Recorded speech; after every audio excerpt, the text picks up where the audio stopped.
नमस्कार दोस्तों, मैं पायल आपका स्वागत करती हूँ हमारे चैनल पर, जहां आपको कोरोना वायरस और कोरोना वैक्सीन से जुड़ी हर खबर सबसे पहले मिलती है। इसी के साथ हम आज आपको बताने जा रहे हैं कोरोना और कोरोना वैक्सीन से जुड़ी 5 बड़ी खबरें, क्योंकि कोरोना वायरस ने पूरी दुनिया में भयंकर कहर मचाया हुआ है। उसी बीच नए स्ट्रेन ने आकर हालात और नाजुक कर दिए हैं। इसी बीच कुछ अच्छी और कुछ बेहद डराने वाली खबरें आज दिन भर बनी रही। चलिए तो बढ़ते हैं पहली खबर की ओर। भारत में पिछले 24 घंटों में 3,60,960 नए कोरोना केस, 3,293 लोगों की हुई मौत।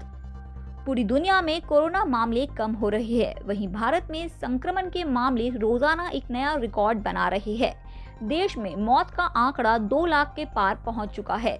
स्वास्थ्य मंत्रालय की ओर से जारी ताजा आंकड़ों के अनुसार पिछले 24 घंटों में 3,60,960 नए कोरोना केस आए और 3,293 संक्रमितों की जान चली गई है। हालांकि 2,61,162 लोग कोरोना से ठीक भी हुए हैं। इससे पहले सोमवार को देश में 3,23,023 नए कोरोना केस आए थे।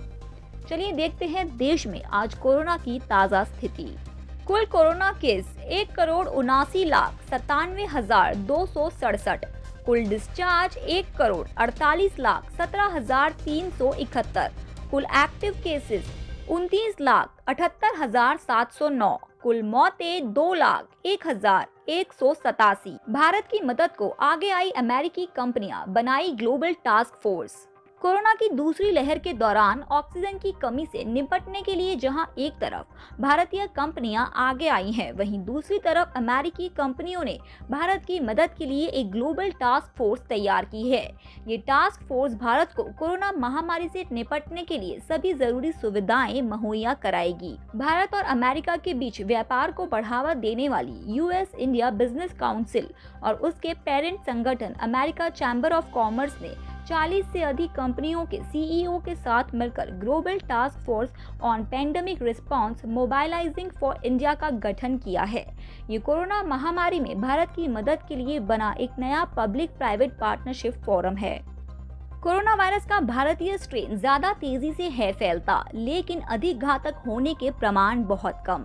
कोरोना वायरस का भारतीय स्ट्रेन यूके वेरिएंट के सामने ज्यादा जल्दी फैलता है, लेकिन इस बात का अब तक बहुत कम प्रमाण है कि ये मूल वायरस से ज्यादा जानलेवा है। विशेषज्ञों ने ये जानकारी दी। SARS-CoV-2 का B.1.617 वेरिएंट, जिसे डबल म्यूटेंट या भारतीय स्ट्रेन भी कहा जाता है, वह बड़े तौर पर महाराष्ट्र और दिल्ली में पाया गया है, जो कोरोना की भीषण दूसरी लहर से बुरी तरह प्रभावित है। Institute of Genomics and Integrated Biology के डायरेक्टर अनुराग अग्रवाल ने कहा कि जहां तक हमें पता है, न यूके वेरिएंट और न ये B.1.617 बीमारी की गंभीरता या मौत से संबंधित है। यूके स्ट्रेन ज्यादा प्रसार करने वाला है और B.1.617 से प्रसार में बढ़ोतरी हो सकती है। उन्होंने कहा कि लेकिन ये साबित नहीं हुआ है कि इसे साबित करने के लिए कुछ विशेषताएं मौजूद है और स्टडी अभी पूरी नहीं हुई है। कोरोना के B.1.617 वेरिएंट के खिलाफ मारक है कोविशील्ड और कोवैक्सीन। जी हां, कोविशील्ड और कोवैक्सीन, ये दो वैक्सीन देश में टीकाकरण कार्यक्रम के लिए इस्तेमाल की जा रही है। इन दोनों को लेकर किए गए एक अध्ययन में कहा गया है कि कोरोना वायरस के भारतीय स्वरूप के खिलाफ ये दोनों वैक्सीन प्रभावी है और टीकाकरण के बाद अगर व्यक्ति पॉजिटिव होता है, उसमें संक्रमण के बेहद हल्के लक्षण सामने आते हैं। Institute of genomics and Integrated Biology के डायरेक्टर अनुराग अग्रवाल ने कहा कि उपलब्ध वैक्सीन के प्रभाव पर किए गए अध्ययन से पता चलता है कि कोरोना वायरस के B.1.617 वेरिएंट के खिलाफ दोनों प्रभावी है और टीकाकरण के बाद संक्रमण के मामले में लक्षण बहुत हल्के हैं। बता दें कि कोविशील्ड वैक्सीन को ऑक्सफोर्ड यूनिवर्सिटी और एस्ट्राजेनेका ने विकसित किया है, जिसे भारत में सीरम इंस्टीट्यूट ऑफ इंडिया बना रही है। वहीं कोवैक्सीन को भारतीय चिकित्सा अनुसंधान परिषद के साथ हैदराबाद की कंपनी भारत बायोटेक ने विकसित किया है। टीका लगवा चुके अमेरिकी कर सकते हैं मास्क की छुट्टी, सीडीसी ने दी हरी झंडी।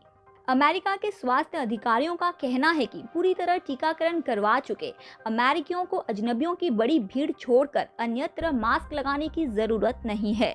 उन्होंने ये भी कहा कि जिन लोगों ने टीका नहीं लगवाया है, वह भी कुछ स्थितियों को छोड़कर बिना मास्क लगाए बाहर जा सकते हैं। पिछले 1 साल से सीडीसी अमेरिकियों को बाहर जाने पर किसी भी अन्य व्यक्ति से 6 फुट के फासलों पर मास्क लगाने की सलाह देता रहा है। सीडीसी के रुख में ये बदलाव तब आया है जब अमेरिका में आधे से अधिक वयस्कों को कोरोना वायरस टीके की कम से कम एक खुराक लग चुकी है और 1/3 से अधिक पूरी तरह टीकाकरण से गुजर चुके हैं।